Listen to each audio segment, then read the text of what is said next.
नमस्कार दोस्तों, welcome to study today. दोस्तों, जस्टिस यू ललित, जिन्हें हम उदय उमेश ललित के नाम से जानते हैं, उन्होंने 27 अगस्त 2022 को भारत के 49th चीफ जस्टिस के रूप में शपथ ले ली है। जस्टिस यू ललित जी का अपॉइंटमेंट सुप्रीम कोर्ट के जज के रूप में 13 अगस्त 2014 को किया गया था। जस्टिस यू ललित जी इससे पहले सुप्रीम कोर्ट के ही सीनियर एडवोकेट रहे हैं।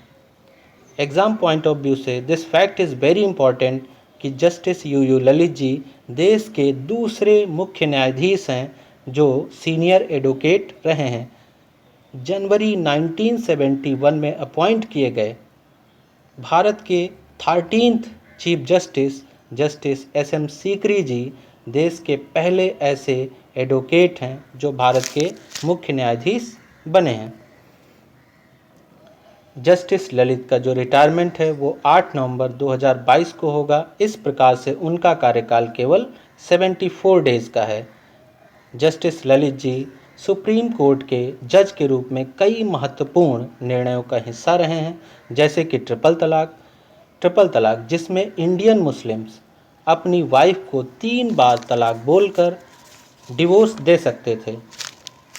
इसे 5 जजों की बेंच द्वारा, जिसमें जस्टिस यू ललित के अलावा justice JS Khehar, justice Kurian Joseph, justice RF Nariman व जस्टिस अब्दुल नज़ीर की बेंच द्वारा इसे अनकॉन्स्टिट्यूशनल घोषित कर दिया गया, यानी कि इस धार्मिक कानून को निरस्त कर दिया गया।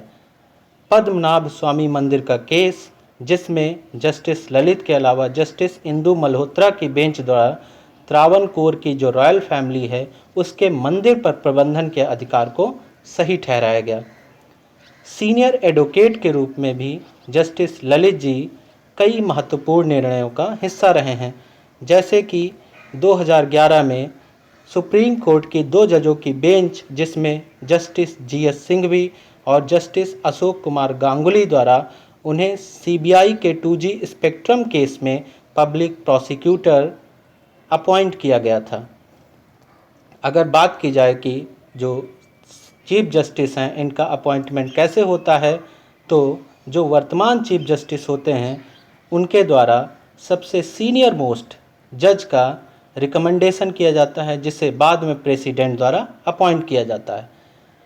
हालांकि सीनियरिटी के रूल को 2 बार ब्रेक किया गया है, जैसे जब 1973 में जस्टिस AM रॉय को सुप्रीम कोर्ट के जज के रूप में सुप्रीम कोर्ट के चीफ जस्टिस के रूप में जब अपॉइंट किया गया था, तो सुप्रीम कोर्ट के ही 3 जजों की सीनियरिटी को सुपरसीड कर दिया गया था, यानी कि उनकी सीनियरिटी को नज़रअंदाज कर दिया गया था। इसके अलावा दूसरा केस जो है वो 1977 में जब जस्टिस मिर्ज़ा हमीदुल्ला को चीफ जस्टिस बनाया गया था, तो जस्टिस हंसराज खन्ना की सीनियरिटी को नज़रअंदाज कर दिया गया था। I hope this will be helpful to you. Thank you.